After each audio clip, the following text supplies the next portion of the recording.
Shalom, selamat pagi bagi Bapak, Ibu, Saudara-saudariku yang terkasih dimanapun berada. Salam sukacita selalu. Kita akan mendengarkan firman Tuhan, siraman rohani pada hari Jumat 16 Februari 2024. Marilah kita berdoa. Kami memuji kebesaran nama-Mu ya Allah Bapa di sorga, Allah pencipta segala sesuatu, Allah sumber segala sesuatu yang telah memelihara kehidupan kami. Terima kasih atas hari ini. Biarlah tangan Tuhan memelihara kami dan menuntun kami melakukan apa yang Tuhan kehendaki. Kami akan mendengarkan firman-Mu. Berbicaralah ya Tuhan, sebab kami telah siap mendengarkannya. Dalam nama Yesus kami berdoa. Amin. Firman Tuhan bagi kita pada pagi hari ini tertulis dalam kitab Mazmur 51 ayat 13. Janganlah membuang aku dari hadapan-Mu, dan janganlah mengambil roh-Mu yang kudus daripadaku. Demikian firman Tuhan. Bapak, Ibu, saudara-saudariku yang terkasih, setiap orang pasti pernah melakukan dosa dalam perjalanan hidupnya. Tidak ada seorang pun di dunia ini yang bersih dari dosa. Dosa adalah segala bentuk pelanggaran terhadap hukum dan firman Tuhan. Keinginan berbuat dosa itu ada bagi setiap orang. Itu sebabnya setiap saat kita harus berjuang untuk melawan dosa, supaya kita tidak jatuh kepada tindakan yang melakukan sesuatu yang tidak sesuai dengan kehendak Tuhan. Sebab setiap saat kita digoda oleh si iblis untuk melakukan dosa dan kejahatan. Hanya iman kepada Tuhanlah yang mampu menolong kita supaya tidak jatuh kepada rupa-rupa dosa. Dan kita pasti tahu bahwa konsekuensi dosa adalah kematian, sebab upah dosa adalah maut. Tetapi oleh karena anugerah Allah yang besar, Allah senantiasa menantikan pertobatan, penyesalan dosa dari setiap orang yang melakukan dosa. Sebab Allah adalah Allah yang Maha Pengampun dan Maha Pemurah. Oleh karena itu Bapak, Ibu, saudara-saudariku, Allah selalu menginginkan pertobatan. Dan Allah tidak menghendaki kematian, tetapi Allah menghendaki kehidupan. Jika kita melakukan dosa, sejahat dan seburuk apapun itu, jangan malu datang kepada Tuhan untuk memohon pengampunannya. Dan bersedialah untuk diubahkan Tuhan, supaya kita memperoleh kehidupan. Demikianlah yang dilakukan oleh Raja Daud dalam nats renungan kita hari ini.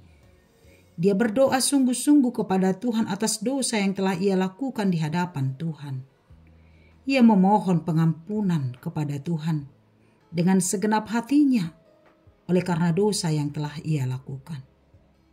Apakah dosa yang dilakukan Raja Daud di dalam kehidupannya di hadapan Tuhan? Daud telah mengambil Bersyeba, istri Uria, menjadi istrinya. Daud merekayasa kematian Uria dengan menempatkan Uria di barisan terdepan ketika berperang melawan bangsa Filistin, sehingga Uria mati dalam peperangan. Daud mengira bahwa Tuhan tidak tahu apa yang telah ia lakukan, sehingga mengambil Bersyeba menjadi istrinya. Daud lupa bahwa bagi Allah tidak ada yang tersembunyi. Tuhan tahu apa yang dilakukan Daud di hadapan Allah, dan itu sebuah kekejian bagi Tuhan. Itu sebabnya Tuhan menyuruh Nabi Natan untuk mengingatkan Daud atas dosa yang ia lakukan di hadapan Tuhan dan hukuman yang akan ia terima dari Tuhan. Sebab konsekuensi dosa yang ia lakukan pasti akan ada. Memang setelah Natan menegur Daud tidak berlari, tetapi langsung menyadari perbuatannya, perbuatan dosa yang telah ia lakukan. Ia langsung memakai baju berkabung dan duduk di atas debu dan berdoa memohon pengampunan kepada Tuhan. Seperti yang tertulis dalam ayat 3 dan 4. Kasihanilah aku ya Allah menurut kasih setiamu. Hapuskanlah pelanggaranku menurut rahmat-Mu yang besar. Bersihkanlah aku dari seluruh kesalahanku dan tahirkanlah aku dari dosaku.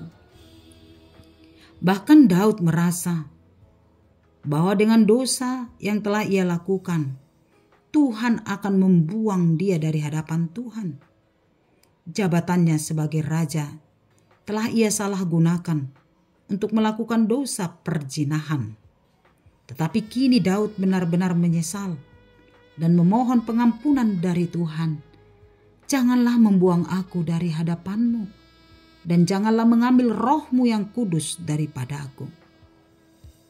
Tuhan mengampuni Daud, tetapi konsekuensi dari dosa yang ia lakukan juga harus ia terima.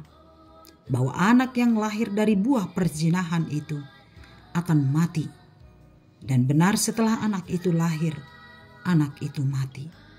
Itulah konsekuensi dosa. Sebab Tuhan tidak pernah kompromi atas dosa. Tetapi Tuhan membuka anugerah pengampunannya kepada orang yang berdosa, yang mau menyesali dosa-dosanya dan bertobat. Demikianlah kita, Bapak, Ibu, saudara-saudariku yang terkasih.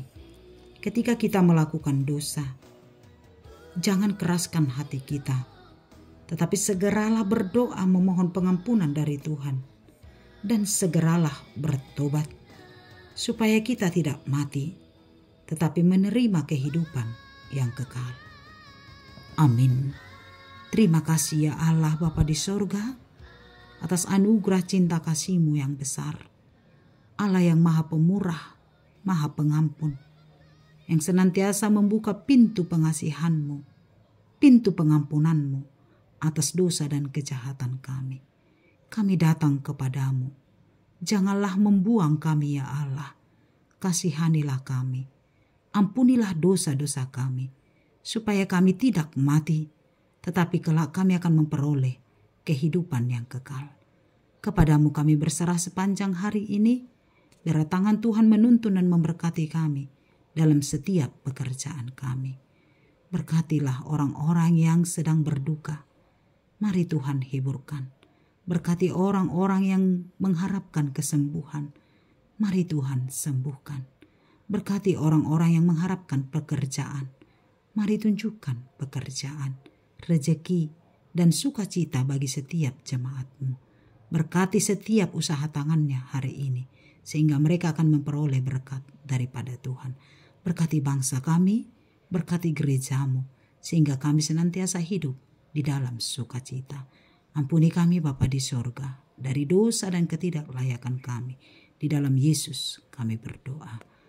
Amin. Anugerah Tuhan kita Yesus Kristus, kasih setia Allah Bapa, dan persekutuan dari Roh Kudus kiranya menyertai kamu sekalian. Amin. Selamat pagi, selamat beraktivitas. Tuhan Yesus memberkati. Shalom.